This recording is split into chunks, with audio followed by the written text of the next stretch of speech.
तो हमारा क्वेश्चन है the magnitudes of vectors vector A, vector B and vector C are 3, 4 and 5. इनके magnitude दे रखे हैं.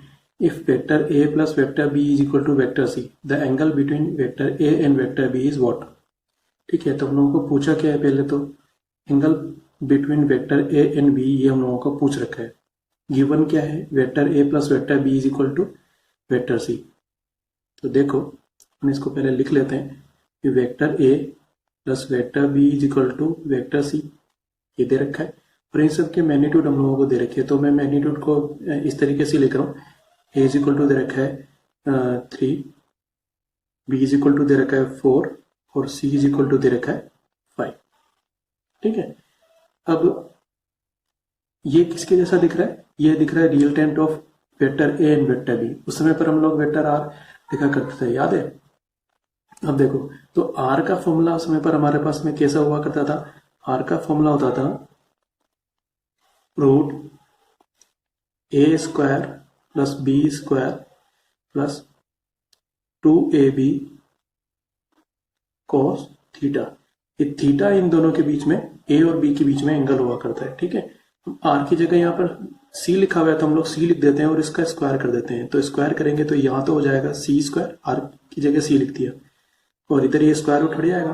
तो अपने पास आएगा A square plus B square plus 2ab cos theta. ठीक है, इन सब की वैल्यू रख दो. सी कितना है 5 है, इसका स्क्वायर करेंगे तो कितना हो जाएगा 25. ए कितना है 3 है, इसका स्क्वायर करेंगे तो कितना हो जाएगा 9. बी कितना है 4, स्क्वायर करेंगे तो कितना हो जाएगा 16. 2ab कितना हो जाएगा, ए और बी तो 12 हो गए, 2 से मल्टीप्लाई कर रहे हैं, हम मालूम नहीं भी कर रहे हैं, चलो लिख के छोड़ दिया अभी. ठीक है, बाद में देख लेंगे. Cos theta. जब हम लोग क्वेश्चन सोल्व कर रहे हैं तो कोई जरूरी नहीं है कि हाथों हाथ ही सारी कैलकुलेशन कर ली, कभी कभी जरूरत भी नहीं पड़ती है.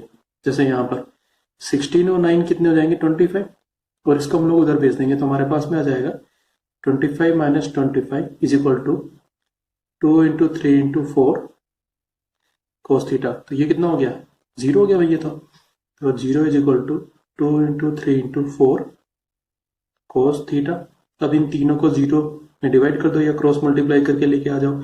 तो कोस थीटा कितना हो जाएगा 0 डिवाइडेड बाई 2 इंटू 3 इंटू 4. तो 0 upon something is equal to 0 हो गया. कोस की वैल्यू 0 कहाँ पर होती है बताओ 90 डिग्री पर. तो थीटा इज इक्वल टू कितना हो गया 90 डिग्री, या फिर हम लोग इसको π/2 बोल देंगे. ठीक है, ये क्या कोई आंसर है, तो ये हमारा आंसर हो जाएगा. इसका एक और तरीका है, सेकेंड मेथड. हम लोग इसको ऐसे बोल सकते हैं कि देखो 3, 4, 5 से याद करो. एक तो दो वेक्टर्स को सम करने से तीसरा वेक्टर आ रहा है. ठीक है, और एक 3, 4, 5 का हम लोगों को कॉम्बिनेशन भी याद आ जाना चाहिए. 3, 4, 5 किसी राइट एंगल ट्राइंगल में बन रहा था ना, देखो याद करो. मान लो मैंने ये ऐसे लिखा राइट एंगल ट्राइंगल, ये 3, ये 4 और ये 5, कुछ याद आया. ठीक है, तो ये यहाँ पर हो सकता है कि ए कितना है 3 है तो हो सकता है कि ये ए हो, फिर 4 कितना है बी है तो ये हो सकता है कि ये बी हो, और हो सकता है कि ये सी हो. सही बात है. ठीक है, तो ये एक वेक्टर है, ये एक वेक्टर है, इनका सम ये वेक्टर होगा. ट्राइंगल लो लगा लो, है ना. तो ये जो कंडीशन है उसको फुलफिल कर रहा है. इसका मतलब ये कोई राइट एंगल ट्राइंगल बन रहा है. अब राइट एंगल ट्राइंगल में देख लो, ये वेक्टर ए है और वेक्टर बी है, इन दोनों के बीच में एंगल कितना है 90 डिग्री. ठीक है, तो यहाँ से भी हमारे पास में आंसर आ जाएगा 90 डिग्री. हमारा अगला क्वेश्चन है ए बस is moving on a straight line, means on a straight road towards north with a uniform speed of 50 kilometre per hour. ठीक है, इतनी स्पीड से बस चल रही है. किधर जा रही है भाई, नॉर्थ में. If the speed remains unchanged, speed change नहीं हो रही, मतलब अभी भी 50 किलोमीटर पर आवर से चलेगी. After turning through 90 degree, 90 degree मुड़ गई. ठीक है, the change in the velocity of bus in the turning process is what. तो जब ये मुड़ गई है तो उसके बाद में जो चेंज इन वेलोसिटी आया, वेलोसिटी में जो चेंज आया वो कितना आएगा. अब देखो इस क्वेश्चन में क्या बोल रखा है, अपने पास में ये कुछ सिस्टम है नॉर्थ साउथ ईस्ट और वेस्ट का. ये नॉर्थ होता है, ये साउथ होता है, ये ईस्ट होता है और ये वेस्ट होता है. ठीक है, देखो यहाँ पे आंसर में कैसे लिखा हुआ है. आंसर में पहले तो यूनिट्स चेक करो, किलोमीटर पर आवर लिखा है, इधर kilometre per hour, kilometre per hour, kilometre per hour, मतलब इनकी झंझट नहीं है. यूनिट्स को बहुत ध्यान देना पड़ता है. फिर डायरेक्शंस कैसी दे रखी है भाई, यहाँ वेस्ट बोल दिया। वेस्ट का मतलब है कि जो चेंज इन वेलोसिटी आएगा वो इस तरफ है, यानी चेंज होने के बाद चेंज इन वेलोसिटी मतलब vector v2 minus vector v1, ये मतलब है। नॉर्थ वेस्ट, नॉर्थ वेस्ट का मतलब है नॉर्थ और वेस्ट के बिल्कुल बीच में से 45 डिग्री पर, ये ठीक है, मतलब जो रिजल्ट आएगा उस डायरेक्शन में आना चाहिए। साउथ वेस्ट, साउथ वेस्ट का मतलब है ये साउथ और ये वेस्ट, इसके बिल्कुल बीच में से, मतलब जो आंसर वो है चेंज इन वेलोसिटी का वो इधर आना चाहिए। अब देखते हैं किधर आएगा।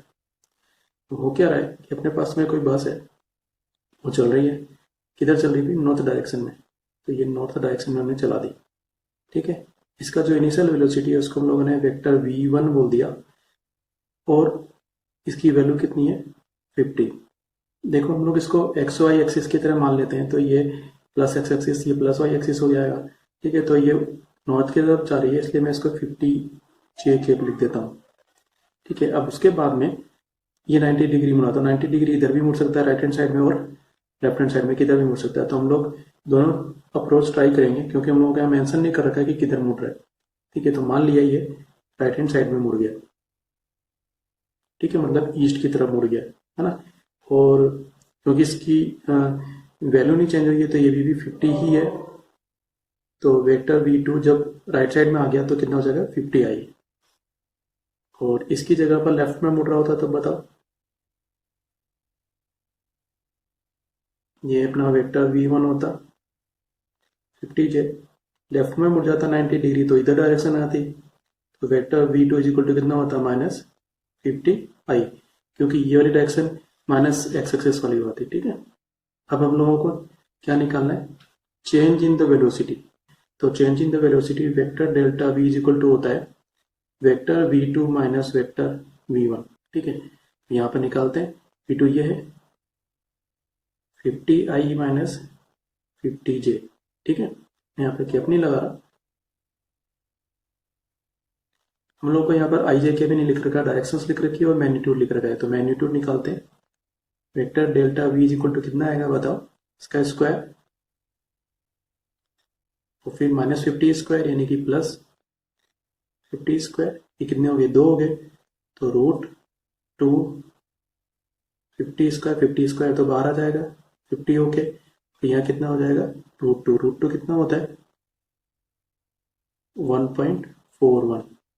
तो जब हम लोग इसको कैलकुलेट करेंगे तो ये 70.7 आ जाएगा यूनिट्स किलोमीटर पर आवर में, ये ठीक है। फिर हम लोग आंसर नीचे कर रहे हैं, इधर देखते हैं, इधर भी हम लोग जब डेल्टा v कैलकुलेट करते हैं तो देखो क्या आएगा, v2 minus v1 vector v2 minus vector v1 minus 50i minus 50j, ठीक है। हम लोग इसका मैग्नीट्यूड निकाल रहे होते हैं, तो हमारे पास में आएगा रूट ये माइनस 50 स्क्वायर यानी कि प्लस 50 स्क्वायर, और इधर भी माइनस 50 स्क्वायर यानी कि प्लस 50 स्क्वायर, तो ये बन जाएगा अपने पास में सेम बनेगा, ठीक है। 50 स्क्वायर रूट से बाहर निकलेगा तो 50 हो जाएगा, √2, तो इसका आंसर भी यही आना है 70.7 किलोमीटर पर आवर। अब इसका मतलब है कि आंसर इन दोनों में से कोई एक हो सकता है, इधर होगा, ये देखते हैं। अब जो ये वेक्टर डेल्टा वी है ना, इसको देखो, इसमें देखो आई का कोफिशिएंट कैसा है पॉजिटिव, जे का कोफिशिएंट कैसा है नेगेटिव। तो ग्राफ के अंदर ये प्लस एक्स एक्सिस होता है, ये माइनस एक्स एक्सिस होता है, ये प्लस वाई होता है और ये माइनस वाई होता है। इसमें देखो एक्स कैसा है पॉजिटिव और वाई कैसा है नेगेटिव, तो एक्स पॉजिटिव और वाई नेगेटिव, है ना। इसका मतलब ये कुछ ऐसा होगा, ठीक है। तो इसका जो आंसर है वो इस तरीके से, ये हमारा वेक्टर डेल्टा वी है इसके लिए। यहां पे देखते हैं plus X axis minus X axis plus Y axis minus Y axis, X कैसा नेगेटिव है वाई भी कैसा नेगेटिव है, तो एक्स और वाई तो इस जगह पर दोनों नेगेटिव है, तो ये कुछ ऐसा होगा। अब देखो हम लोग को यहाँ पे direction north west south west की तरह से बोली है, तो ये अपना ईस्ट था, ये अपना साउथ था, इधर ये अपना वेस्ट था, ये अपना साउथ था। तो इसके हिसाब से जो आंसर है वो 70.7 साउथ ईस्ट में बोल दो या ईस्ट साउथ बोल दो, ये क्या कोई ऐसा आंसर नहीं है। इसमें देखो 70.7 और वेस्ट साउथ बोल दो या साउथ वेस्ट बोल दो, हाँ है ये वाला आंसर, तो ये अपना आंसर हो जाएगा। हमारा नेक्स्ट क्वेश्चन है the angle between vector A and vector B is theta, the value of the triple product vector A dot B cross A is what. बहुत ही सिंपल क्वेश्चन है। देखो क्या बोल रखा है, बी क्रॉस ए बोला है यहाँ पर, ठीक है। बी क्रॉस ए का मतलब क्या हो गया कि इनका जो भी आंसर आएगा, ठीक है, वो आंसर इन दोनों के परपेंडिकुलर आएगा। आई बात समझ में? जैसे मान लो ये अपने पास में वेक्टर ए है और ये अपने पास में वेक्टर बी है। हम लोगों को क्या करना है, बी क्रॉस ए करना है, ठीक है। तो जो बी क्रॉस ए करेंगे तो इस तरीके से हाथ को लेंगे और फिंगर्स को बी से ए की तरफ मोड़ेंगे, है ना। तो जो थंब है उसके डायरेक्शन बी क्रॉस ए की डायरेक्शन, मतलब पेज के अंदर की तरफ है। तो इसका जो आंसर है बी क्रॉस ए का, वो पेज के अंदर की तरफ है, इस तरीके से, ठीक है। अब बी क्रॉस ए के आंसर को हम लोग ए के साथ डॉट कर रहे हैं, ठीक है। तो ये पेन और इस पेज के बीच में कितना एंगल बन रहा है, 90 डिग्री का एंगल बन रहा है। यानी कि यहाँ जो कुछ भी आंसर आ रहा है वो और वेक्टर ए के बीच में 90 डिग्री एंगल है, और जब डॉट में 90 डिग्री एंगल होता है तो आंसर कितना होता है, 0। बस हो गया काम। हमारा नेक्स्ट क्वेश्चन है if vectors A and B are such that modulus A plus B is equal to modulus A minus B, then the angle between the two vectors will be what. Angles हम लोगों को निकालना है किनके बीच में, vector A और vector B के बीच में, और ये कंडीशन हम लोगों को दे रखी है, ठीक है। अब कैसे करें इसको बताओ जरा। देखो हम लोग क्या कर सकते हैं, या तो दोनों के मैग्नीट्यूड वाला फॉर्मूला बराबर रख दो, ठीक है। क्या था, याद करो जरा, इसको तो थोड़ी देर पहले हम लोगों ने लिखा भी था। क्या होता है ये होता है A square plus B square plus 2ab cos theta और उसका स्क्वायर रूट।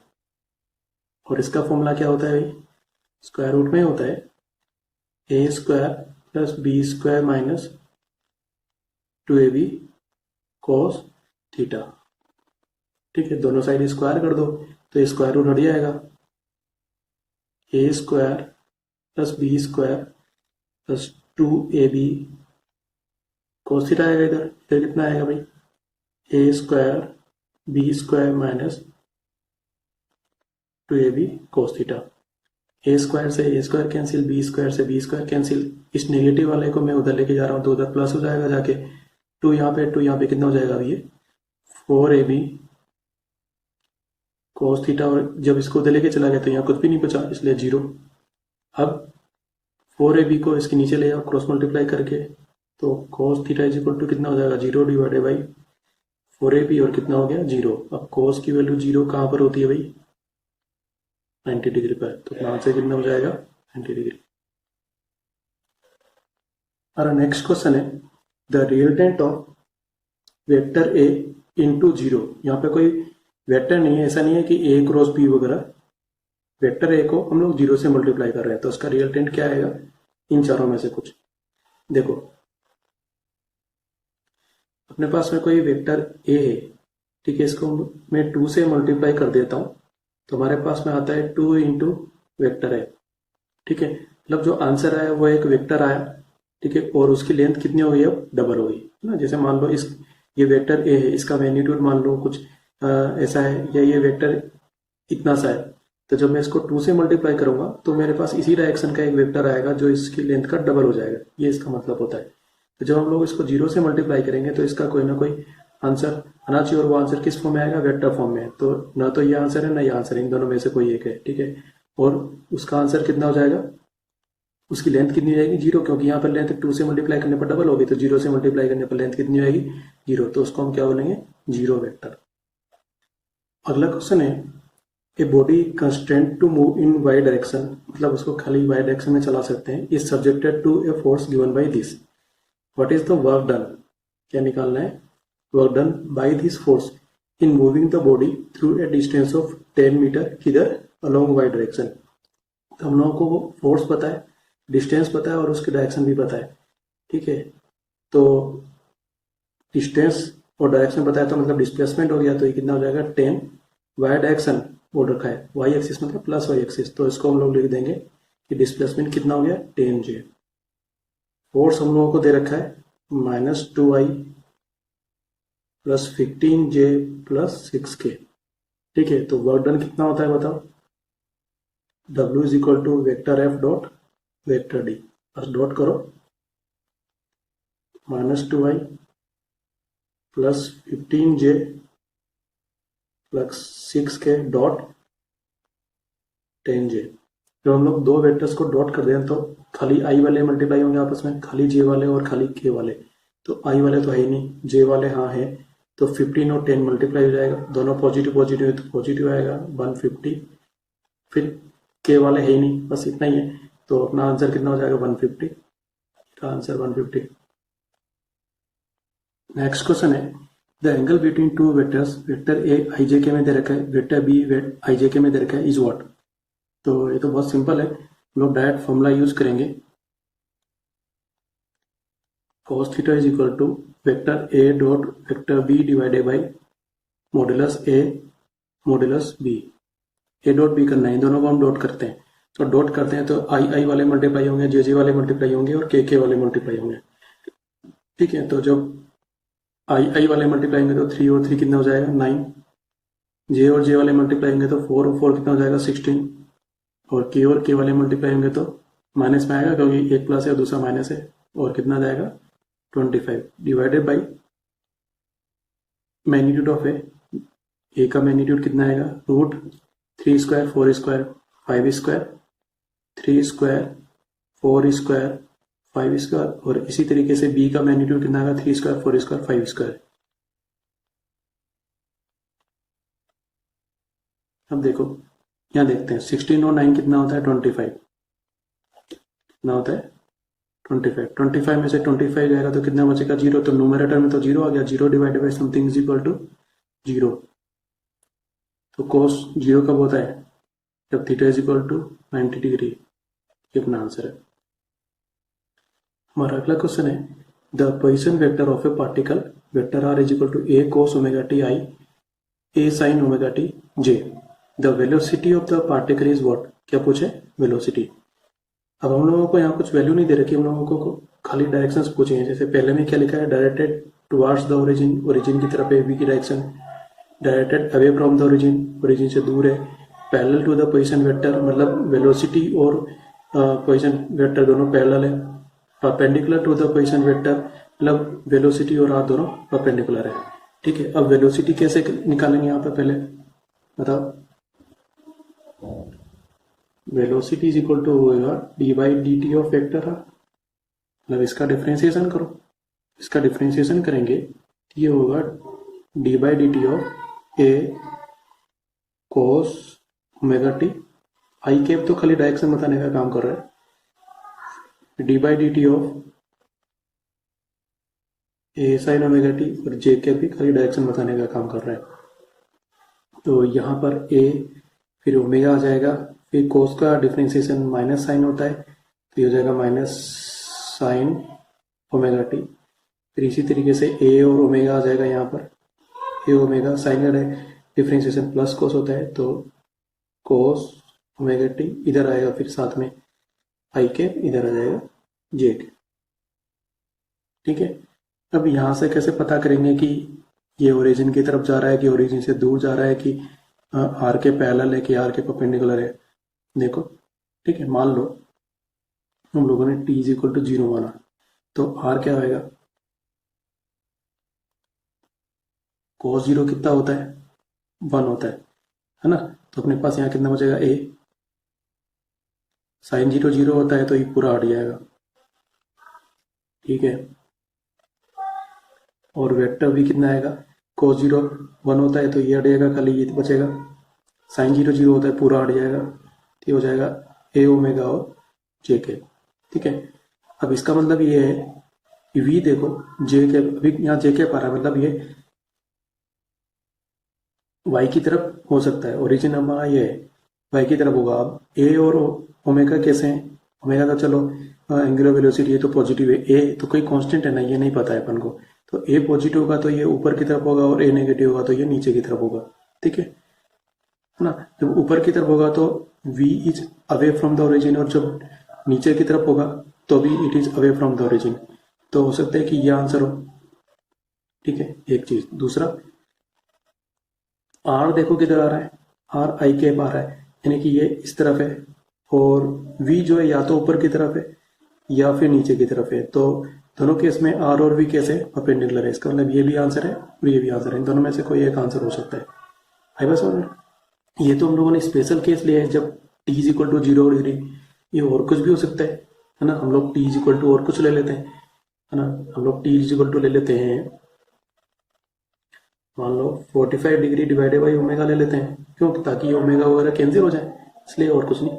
तब उस केस में vector R is equal to कितना आएगा, यहाँ पे देखो ये आएगा ए कोस, ओमेगा से ओमेगा कैंसिल हो जाएगा और आएगा अपने पास 45 डिग्री फिर आई, प्लस यहाँ पे कितना आएगा ए साइन 45 डिग्री जे।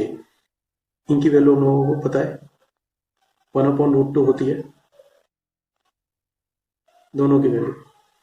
ये अपने पास में वेक्टर आ गया, ठीक है। इसी तरीके से यहाँ पर वेक्टर वी के आंसर में इसकी वैल्यू रख देते हैं, तो अपने पास वेक्टर वी इक्वल टू आएगा यहाँ पर माइनस ए ओमेगा और sine 45 degree I plus A omega और कोस 45 डिग्री जे। तो यहाँ बनेगा minus A omega divided by √2 I plus A omega divided by √2 J, ठीक है। अब यहाँ तो देखो आई और जे के बीच में वेक्टर भी आ रहा है ना। इसका मतलब हम लोग अभी ये नहीं बोल सकते कि ओरिजिन से दूर जा रहा है कि ओरिजिन की तरफ आ रहा है, इसके बारे में फिक्स नहीं बोल सकते, ठीक है। तो हम लोग इस आंसर को चेक कर लेते हैं।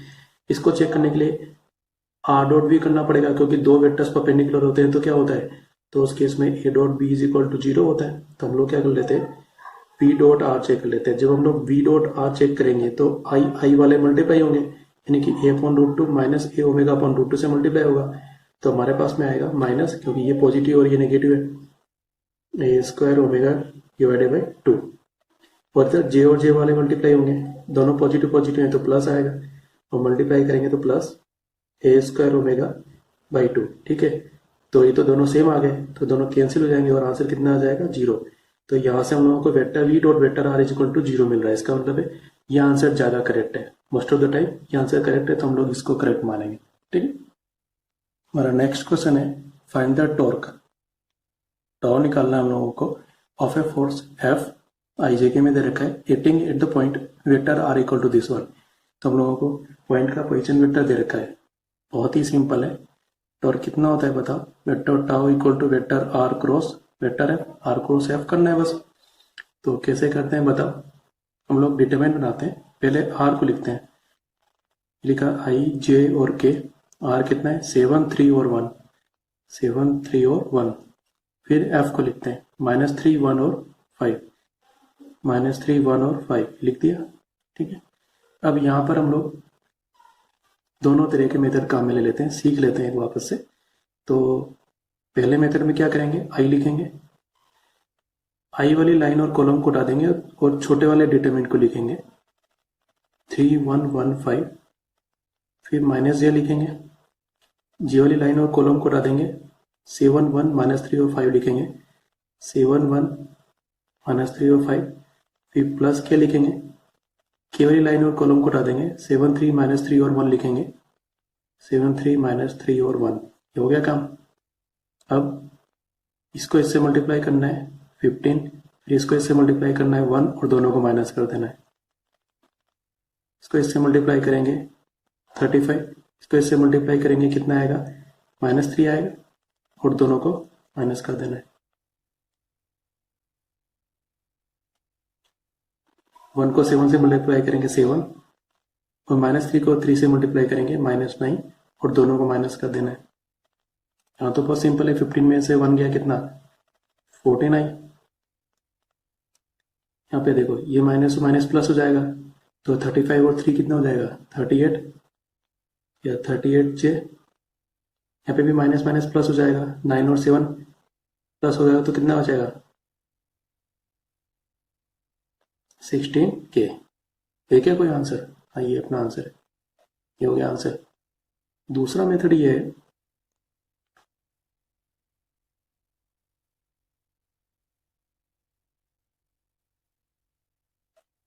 हम लोग इसको फिर से लिखते हैं, आई जे के 7, 3 और 1, -3, 1 और 5। पहले दो कॉलम को रिपीट करके लिख देंगे, आई और जे 7, 3, -3 और 1। ठीक है, 3 के पेयर बनाएंगे हम लोग, यहां से बनना शुरू होएगा। आई 3 और 5 मल्टीप्लाई करो, कितना आएगा 59। फिर इन तीनों को मल्टीप्लाई करेंगे, -3 और 1 -3 हो जाएगा, -3, फिर जे आ जाएगा, -3 जे। फिर इन तीनों को मल्टीप्लाई करेंगे तो अपने पास में आएगा 7K। ठीक है, फिर माइनस करना है, अब इस तरफ से पेयर बनाना है, ऐसे -3 और 3 कितना हो जाएगा -9, और फिर ये K। फिर ये तीनों मल्टीप्लाई होंगे तो आई आएगा, फिर ये तीनों मल्टीप्लाई होंगे तो 35 जे आएगा। इधर ब्रैकेट ओपन करो, 59 -3J plus 7K minus minus plus, फिर यहाँ जाएगा -i, यहाँ जाएगा -35J। आई वाले हैं क्या, ये रहा एक आई और एक ये रहा आई, तो 15 में से एक गया तो 14i। जे वाले हैं क्या, ये -3 है, ये -35 है, दोनों प्लस हो जाएंगे तो -38J। फिर के वाले हैं क्या, है, ये हो जाएगा अपने पास में 16K। सेम आंसर आएगा। अब कभी कभी स्टूडेंट्स को ये मेथड ज़्यादा आसान लगता है, मेरे हिसाब से ये मेथड ज़्यादा अच्छा है, इसके सही होने के चांस ज़्यादा है। ठीक है, हमारा नेक्स्ट क्वेश्चन है, if a unit vector is represented by this, ये भी कोई ना कोई वेक्टर है, देन सी इज व्हाट, सी यहाँ पे लिखा हुआ है, ये यूनिट वेक्टर है तो इसका मैग्नीट्यूड कितना होना चाहिए, 1 होना चाहिए। तो देखते हैं, मान लीजिए इस वेक्टर का नाम ए है, ये हो गया वेक्टर ए, 0.5i, 0.8j और सी के। ठीक है, अब ये यूनिट वेक्टर है तो इसका मैग्नीट्यूड 1 होना चाहिए, तो modulus vector A is equal to 1, इसका मॉड्यूलस निकाल लो। तो मॉड्यूलस कैसे लिखेंगे, स्क्वायर रूट 0.5 स्क्वायर, फिर 0.8 स्क्वायर, फिर सी स्क्वायर इज इक्वल टू 1, दोनों साइड स्क्वायर कर दो, रूट हट जाएगा इधर से। अब इसको सोल्व करो, इन दोनों को इस साइड लेके आ जाओ।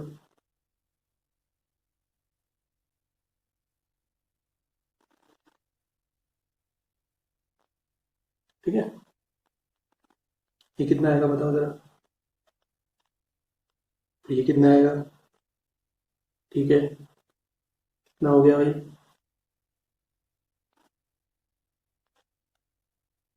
कितना आएगा बताओ जरा। तो सी स्क्वायर की वैल्यू थी, तो सी कितना आएगा, रूट 0.11, ठीक है, हाँ ये रहा अपना आंसर। नेक्स्ट क्वेश्चन है, इसको मैंने ऑब्जेक्टिव बना के नहीं लिखा, इसमें हम लोगों को एक फोर्स दे रखा है न्यूटन में, वेलोसिटी दे रखी है मीटर पर सेकेंड में, दोनों वेक्टर्स हैं, और हम लोगों को पावर कैलकुलेट करने के लिए बोला है, और वो भी वाट में। ठीक है, तो भाई सीधा सा फॉर्मूला होता है इसका, power is equal to F dot P. ठीक है, एफ डॉट पी करो, सीधे आंसर आ जाएगा। ठीक है, हम लोग इसको बड़ी आसानी से कर सकते हैं, बस ऐसे क्वेश्चन में थोड़ा यूनिट्स का ध्यान रखना है, यहाँ वाट में आंसर चाहिए और ये सब एमकेएस वाले यूनिट्स हैं। ठीक है, आंसर वाट में आएगा, यदि नहीं बन रहा है तो जो भी चेंज करने हैं उसको चेंज करो। हमारा अगला क्वेश्चन है, if angular velocity vector omega I J K में लिखी हुई है, position vector is vector R is equal to, ये भी आई जे के में लिखा हुआ है, फाइंड लीनियर वेलोसिटी, हम लोगों को वी निकालना है, और जो आंसर है वो सभी वेक्टर में लिखे हुए हैं। देखो, vector V is equal to होता है vector omega cross vector R. ठीक है, तो बस सीधे सीधे ये दोनों दे तो रखे, क्रॉस करो और अपना आंसर निकालो। क्रॉस प्रोडक्ट करना इस क्वेश्चन में हम लोगों ने सीख लिया है। इसमें पहले ओमेगा को लिखेंगे, मतलब यहाँ पे लिखेंगे हम लोग 3 - 4 और 1 इस जगह पर, फिर आर को लिखेंगे, मतलब 5 - 6 और 6 इस वाली लाइन में लिखेंगे, फिर चाहे तो ये मेथड लगाओ चाहे ये मेथड लगाओ, आंसर हो जाएगा। आंसर सेकेंड वाला है। तो इस क्वेश्चन में क्या दे रखा है, 6 vectors vector A through vector F have magnitudes and directions indicated in the figure. ये सब वेक्टर्स हम लोगों को दे रखे हैं। Which of the following statement is true, हम लोगों को किस चीज के बारे में पूछा है, इनमें से कौन सा ट्रू है। ध्यान रखेंगे कि कोई भी क्वेश्चन ट्रू या फॉल्स से रिलेटेड होता है तो थोड़ा केयरफुल हो जाना है। ठीक है, हम लोगों को आंसर्स कैसे दे रखे हैं, अब बी और सी को ऐड कर रखा है तो एफ आ रहा है, सब में जो आंसर दे रखा है वो एफ दे रखा है, लेकिन अलग अलग वेक्टर्स ऐड करने के लिए बोल रखा है। ठीक है, ऐड करते हैं। मान लो पहला वाला आंसर करेक्ट है, तो हम लोग क्या करेंगे, इसके अंदर बी और सी को ऐड करेंगे। ये रहा वेक्टर बी, ये रहा वेक्टर सी। ठीक है, तो जब हम लोग बी और सी को ऐड करेंगे तो देखो क्या आता है, बी तो नीचे की तरफ है और सी इस तरफ है, तो इनका जो रिजल्टेंट आएगा वो इस तरह से नीचे की तरफ आएगा, लेकिन एफ तो ऊपर की तरफ जा रहा है, तो ये अपना आंसर नहीं हो सकता। ठीक है, फिर उसके बाद में डी और सी को हम लोग ऐड करते हैं। ये रहा डी, ये रहा सी, तो सी इस तरफ है और डी ऊपर की तरफ है। अभी हम इन दोनों को ऐड नहीं कर सकते, क्योंकि ऐड करने के लिए जरूरत क्या है कि दोनों वेक्टर्स के इनिशियल पॉइंट सेम होने चाहिए। तो अभी तो इन दोनों वेक्टर के इनिशियल पॉइंट सेम नहीं है, तो मैं क्या करता हूँ, इस सी को इस तरफ इस प्लेस कर देता हूँ। मैं सी को ऐसे बना देता हूँ, ये सी बन गया। अब इनका जो रिजल्टेंट आएगा वो इन दोनों के बीच में से आएगा, लेकिन एफ तो इस तरह से ये भी सही नहीं है। डी और ई को ले लेते हैं, डी ए रहा और ई ए रहा। ठीक है, इनको लेते हैं तो ई इस तरफ है और डी ऊपर की तरफ है। ठीक है, दोनों के इनिशियल पॉइंट मिल रहे हैं। अब हम इन दोनों को ऐड करते हैं तो इनका रिजल्टेंट इस तरफ आ सकता है। हाँ यार, ये एफ हो सकता है। उसके बाद बी और ई को और चेक कर लेते हैं। बी और ए को चेक करते हैं तो बी नीचे की तरफ आ रहा है और ई इस तरफ है। ठीक है, मैंने पहले से इनके इनिशियल पॉइंट मैच कर दिए। अब इन दोनों का रिजल्टेंट इस तरफ आएगा भाई, इनके बीच में से। तो एफ तो ऐसा नहीं है, इसका मतलब ये गलत है। तो हमारा जो आंसर होगा वो ये वाले फिगर वाला होगा, यानी कि थर्ड ही हमारा आंसर है। अब देखो इस क्वेश्चन में क्या लिखा है, खूब सारे ओमेगा वगैरह दे रखे हैं, देखते हैं क्या है। If vectors vector A equal to this in vector B equal to this are functions of time. ठीक भाई, then the value of T at which they are orthogonal to each other. अच्छा, टी निकालना है। Orthogonal का मतलब क्या हो गया, परपेंडिकुलर, मतलब ये दो वेक्टर्स परपेंडिकुलर है। तो बहुत सिंपल है, तो जब दो वेक्टर्स परपेंडिकुलर होते हैं तो A dot B is equal to 0 करना है बस। तो करते हैं भाई, यहाँ पर हम लोग लिख देते हैं कोस omega T I plus sign omega T J. Vector A के लिए लिख दिया, वेक्टर बी के लिए लिख देते हैं कोस ओमेगा टी बाई 2 फिर आई, और इधर साइन ओमेगा टी बाई 2 फिर जे इज इक्वल टू 0। तो जब हम डॉट करते हैं तो केवल आई वाले मल्टीप्लाई होंगे और जे वाले मल्टीप्लाई होंगे, बाकी तो सब 0 आते हैं। तो आई वाला है ये वाला और एक ये वाला, तो इससे अपने पास में आएगा कोस ओमेगा टी इंटू फिर से कोस ओमेगा टी बाई 2, इस तरीके से। फिर जे वाले दोनों मल्टीप्लाई होंगे, बाकी तो 0 हो जाने वाले ना, क्योंकि आई डॉट जे 0 होता है, जे डॉट आई 0 होता है, इसलिए यह आएगा sine omega T by 2 is equal to 0। अब देखो ये तो कुछ फॉर्मूले के जैसा दिख रहा है, कोस ए कोस बी प्लस साइन ए साइन बी। तो ये कोस ए माइनस बी का फॉर्मूला होता है। यहाँ पर ये बन जाएगा कोस ए माइनस बी। तो ए क्या है ओमेगा टी, बी क्या है ओमेगा टी बाई 2। तो इस हिसाब से अपने पास में आ जाएगा cos omega T minus omega T by 2 equal to 0।